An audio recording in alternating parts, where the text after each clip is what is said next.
Baiklah, kita lanjut lagi pelajaran kita. Kali ini mengenai dimensi 3 ya.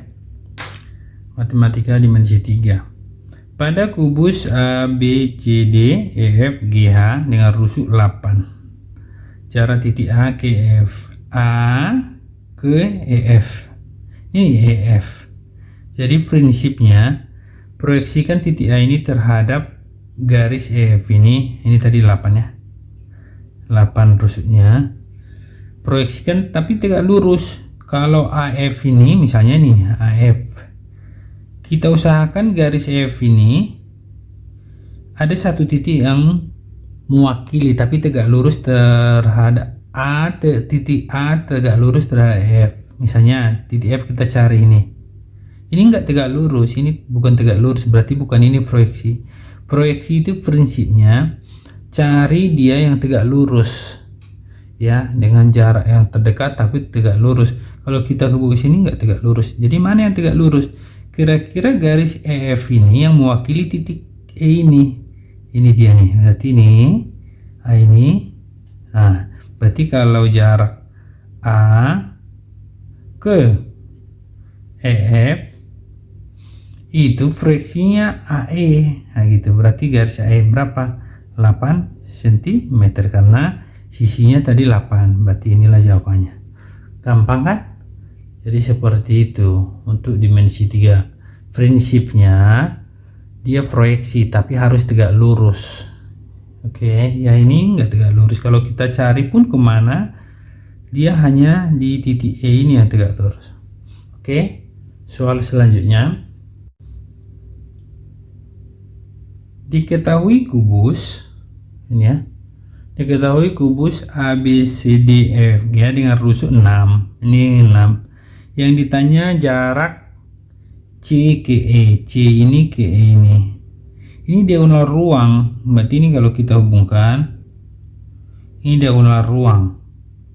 Sebenarnya kalau diagonal ruang itu kan diagonal ruang CE itu sama dengan HB sama dengan AG gitu ya, sama dengan DF, karena dia diagonal ruang itu kalau kubus sama.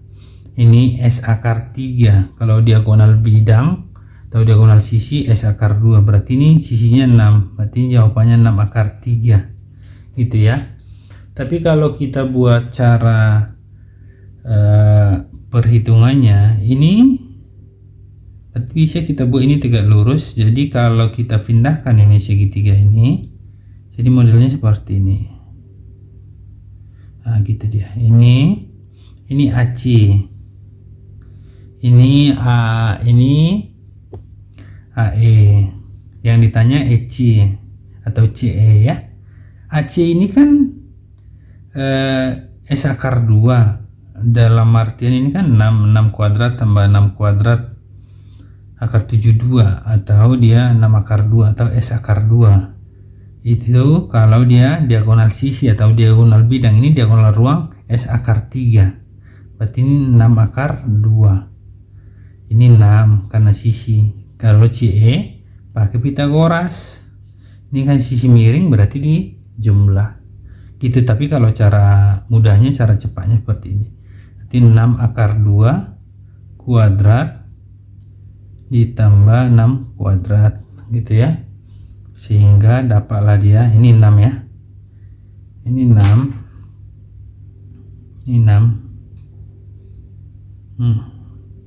6 kuadrat 36 kali 2 karena akar 2 kuadrat kan 2, berarti ini 72 ditambah 36 itu akar 108. Akar 108 ini kan akar 36 kali akar 3 gitu ya. Akar 36 6, berarti ini 6 akar 3. Sama ya dengan cara cepatnya seperti itu. Oke, soal berikutnya, perhatikan gambar di bawah ini. Ini kan balok jarak A ke CG. Lihat proyeksinya ya, A ke CG, ini garisnya. Kita harus cari titik yang mewakili garis CG ini, tapi dengan catatan tegak lurus. Kalau AKG kan nggak tegak lurus nih. Kalau misalnya kita tarik ini ke AG, itu tidak tegak lurus. Ini tidak tegak lurus. Ini ya, enggak ya. Tapi yang mewakili ya udah ini AC aja. AC ini tegak lurus. Ini di sini tegak lurus. Jadi artinya A ke CG itu sama dengan AC. Nah, sama. Berarti AC ini sama dengan ini Pitagoras. Karena siku-siku di sini ya. Sini. Berarti kalau kita pindahkan, kalau kita mau pindahkan ini seperti ini dia nih, inilah A, ini B, ini C, ini 10, ini 5. Ditanya AC, berarti akar dari gitu ya, 10 kuadrat ditambah 5 kuadrat, ini 100 tambah 25, berarti akar 125, atau akar 25 kali akar 5 gitu ya.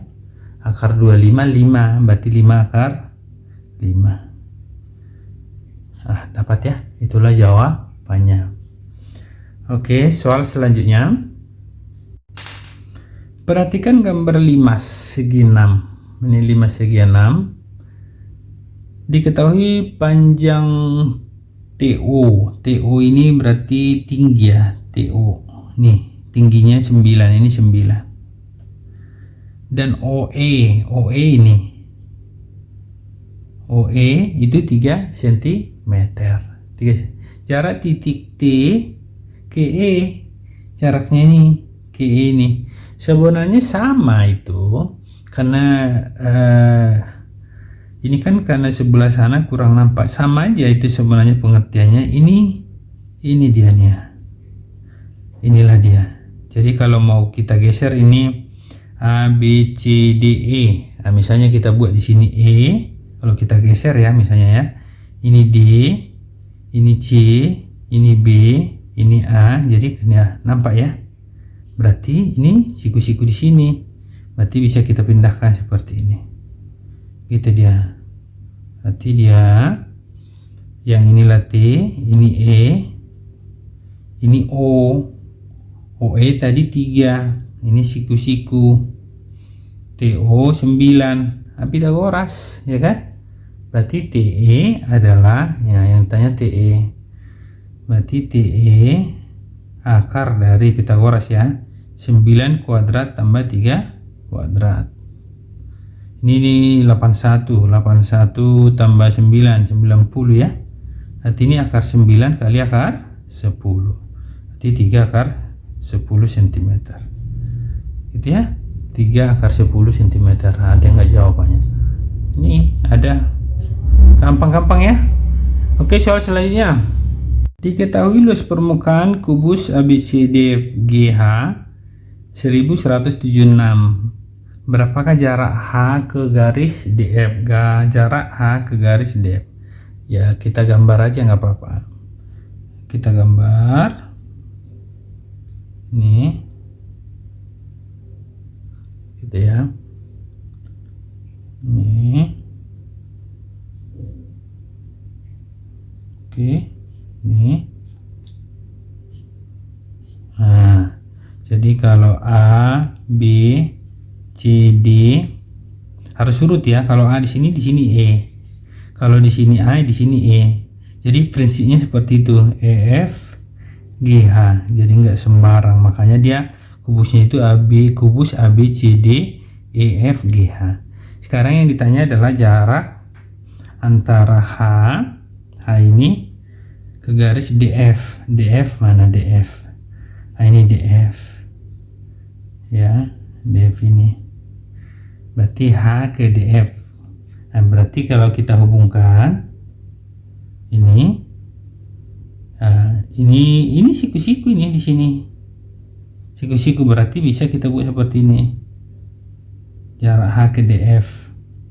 Berarti H ke DF. Ya. Jadi bisa kita buat nanti modelnya gini. ini siku-siku nih, karena ini HF itu kan diagonal sisi atau diagonal bidang ya, S akar 2. Ini DH, ini H, ini D, ini F, itu kan berarti H, ini S.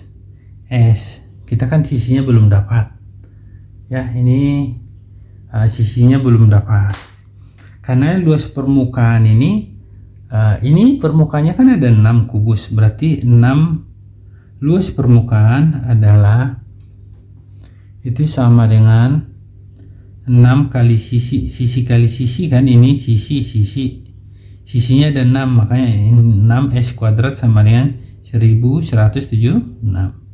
S kuadrat sama dengan 1176 dibagi 6 gitu ya.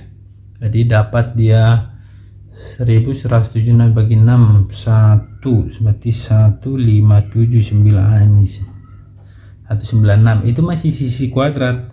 Berarti kalau S berarti akar dari 196, berarti 14 cm.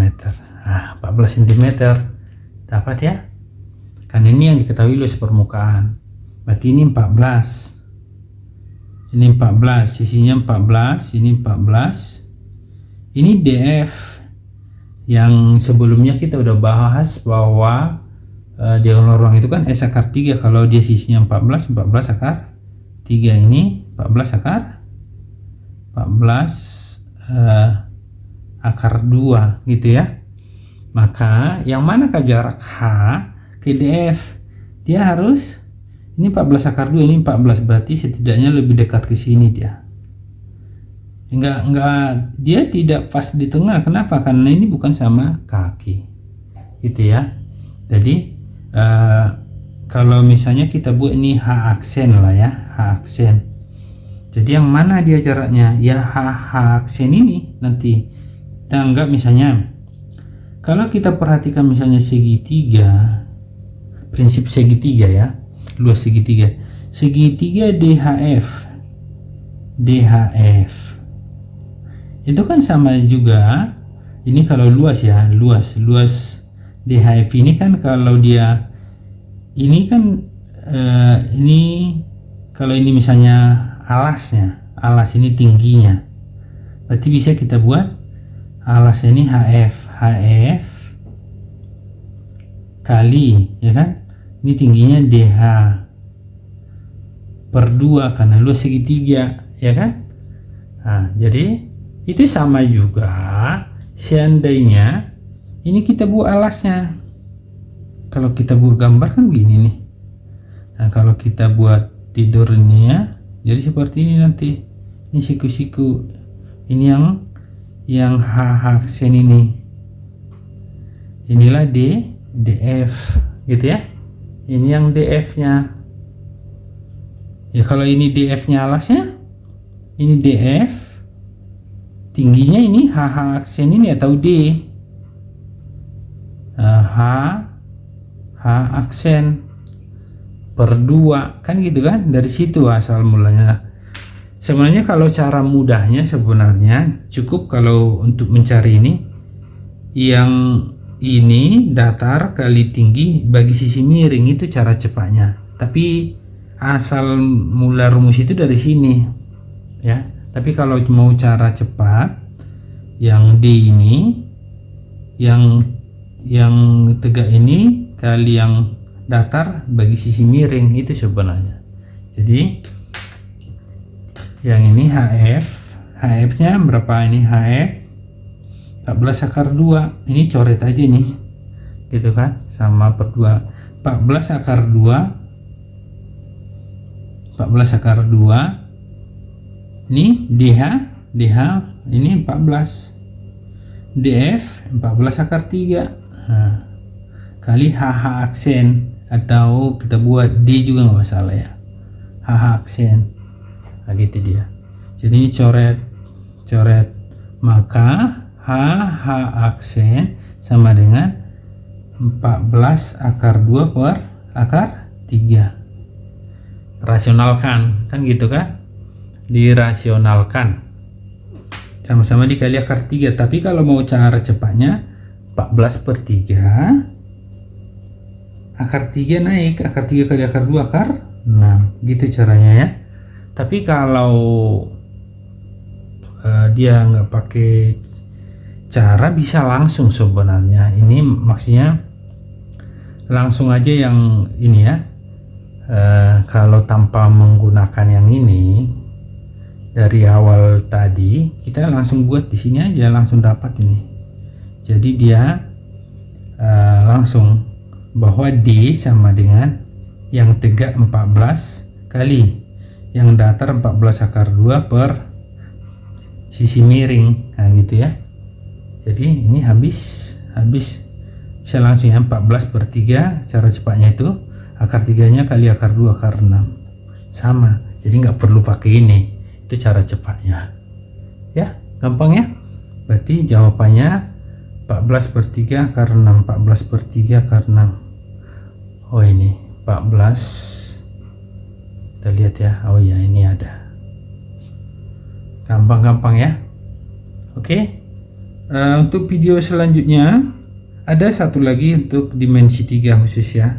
Ini yang dimensi 3 itu mudah-mudah sebenarnya, cuman kadang bagi sebagian orang siswa atau adik-adik sekalian ini agak rumit katanya, padahal ini gampang ya. Oke, sekian dulu pembahasan kali ini, semoga ini bermanfaat buat adik-adik sekalian. Tolong dukung ya, subscribe dan share sama teman-temannya biar lebih semangat untuk belajar lagi ya. Terima kasih.